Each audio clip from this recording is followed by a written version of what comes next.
aujourd'hui, nous sommes en entrevue avec Mégane Brouillard. Bonjour Mégane, ça va bien? Ça va bien? Bonjour. Oui, est-ce que tu es déjà venue nous visiter à Montmagny, toi?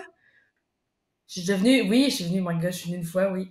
Oui, est-ce que c'était dans le cadre d'un de tes shows ou tu faisais la première partie de quelqu'un? J'ai fait un 30-30 avec Mona à Montmagny. OK, OK. Donc là, tu viens nous visiter le 15 mars à la salle Promutuelle avec ton nouveau spectacle qui est en rodage. Là, j'espère que je le dis bien, Chien dent, c'est ça? C'est chien dent. J'avais jamais entendu ça avant, là, c'est pour ça que j'étais pas sûre de bien le prononcer. Ça, c'est une plante, je crois? C'était mauvaise herbe. OK, c'est un mauvais herbe. Donc, ça parle de quoi un peu ce show-là? De quoi tu t'es inspiré pour écrire ça?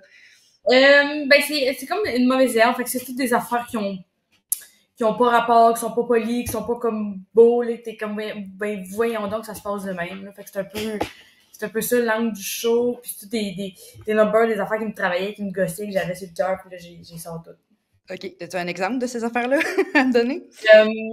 My God. Faut que je le fasse en tous les shows, tu comprends, là? Mhm. Ben c'est tout, mettons, comment ma relation avec mes parents a évolué maintenant que je suis plus à la maison, qu'ils sont plus vieux, de tout comment ma famille se comporte, de moi avec des gens, mettons, qui sont plus aisés ou qui me ressemblent moins, comment ça se passe, des clashs des générations, puis des clashs des richesses aussi, beaucoup. OK. OK, je comprends un peu mieux. Tu es en rodage jusqu'en octobre, je pense. Je pense qu'après ça, tu vas avoir la première officielle de ton spectacle, c'est ça? Absolument. Ça sort le 8 octobre à Québec, puis genre le 22 à Montréal. Depuis quand est-ce que tu as commencé à le présenter pour l'instant? My God, c'est dur à dire parce que j'ai commencé en faisant 1 heure pour la première fois, là, je pense, le 2 ans. Aux OK. Zoufest, mais tu sais, c'était pas vraiment, c'était juste genre la première fois je faisais 1 heure, puis finalement, ça a tout changé. Il y a plein de numéros qui sont partis, il y a des numéros qui sont partis, Mhm. des numéros qui ils sont restés, mais comme le squelette est resté, puis genre on a tout habillé différemment. Fait que, mais comme pas mal 1 an, là. OK, mais le show, c'est ça, le show a quand même évolué dans les dernières années, là, avec Oui. t'as enlevé ce que les gens préféraient, puis t'as. Ben, il y a des affaires aussi que j'avais plus envie de dire ou que OK. je trouvais plus ça drôle. Mais tu sais, mettons, il y a aucun numéro dans mon show qui est télévisé. Fait que tout ce que j'ai fait au prochain stand-up, c'est pas là. Mon gala juste pour eux, c'est pas là. Il y a rien qui est à la télé qui est dans mon spectacle. Fait que ça aussi, OK, c'est donc c'est des nouvelles jokes, dans le fond, que les gens vont voir, là, c'est pas. OK, parfait. Puis, t'es quand même quelqu'un qui est assez actif sur les réseaux sociaux. Je crois que t'as plus de 150 000 abonnés là, sur TikTok, là. Qu'est-ce que tu penses que ça a apporté à ta carrière de pouvoir être justement dans une ère auquel les réseaux sociaux sont très présents? ben, je pense que ça nous donne un plus grand pouvoir sur nous autres. Comment. Tu sais, j'ai plus besoin d'attendre de faire un gala puis les gens découvrent. Tu sais, tu peux vraiment plus te faire découvrir toi-même par les gens. Tu peux plus créer ta job. Puis en même temps, une chance, j'avais ça parce que moi, je suis sortie pendant la pandémie. Là, fait qu'il y avait, tu sais, genre les chroniques que d'habitude les gens de la relève font. Là, c'est des gens Mhm.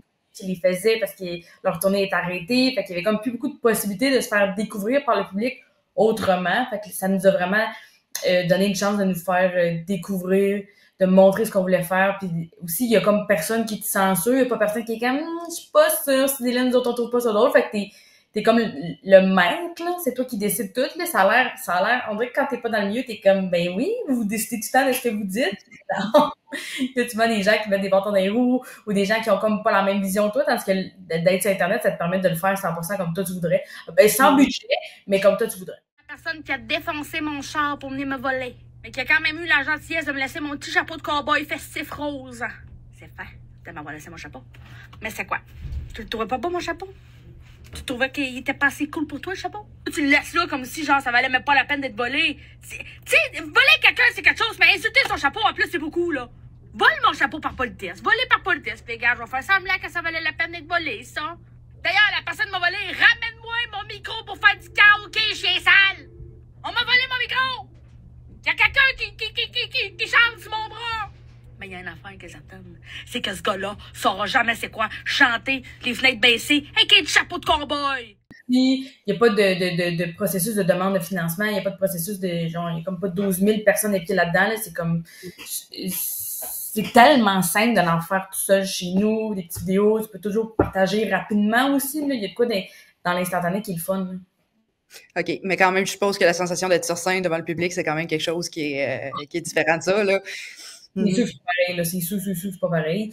Mais en fait, du web, je sais que ça m'a vraiment aidé à être meilleure sur scène, parce que je me suis tellement réécoutée, je me suis revue, je me suis réentendue. J'étais comme, c'est sûr, ce mot-là, il est pas clair, là, quand il sort de ma gueule, là. Fait que, tu sais, ça m'a vraiment aidé à être meilleure sur scène, mais c'est sûr que c'est le contact direct avec le public, c'est vraiment mieux être live sur scène qu'en live sur TikTok, là. Ça, c'est sûr. OK, je comprends. Puis là, c'est sûr qu'en ce moment, t'as beaucoup de dates de tournée, là. T'en as quand même quelques-uns quasiment par semaine, là. Mais est-ce que t'as d'autres projets au travers de ça, là, dont t'aimerais peut-être un peu parler? Ben là, tu sais, mettons, cette saison-ci, j'ai fait beaucoup de Je vais vers toi. Fait que ça, c'est une histoire avec Marc Labrèche, ça, c'est vraiment le fun. Je vais faire aussi Like and Follow, qui est juste une petite série de shows avec Pascal Deblois, Zoé, Danick, Claudie Mercier qui anime ça. Fait que c'est le fun de faire des petites prestations comme de 15 minutes. Mais c'est pas mal sur mon show là, que mon temps passe plus, puis le show, puis faire des contenus sur Internet. OK. Bon, ben, parfait. Merci beaucoup, Mégane, d'avoir pris un peu de temps pour nous parler aujourd'hui, là. Donc, on t'attend le 15 mars à la salle Promutuelle de Montmagny.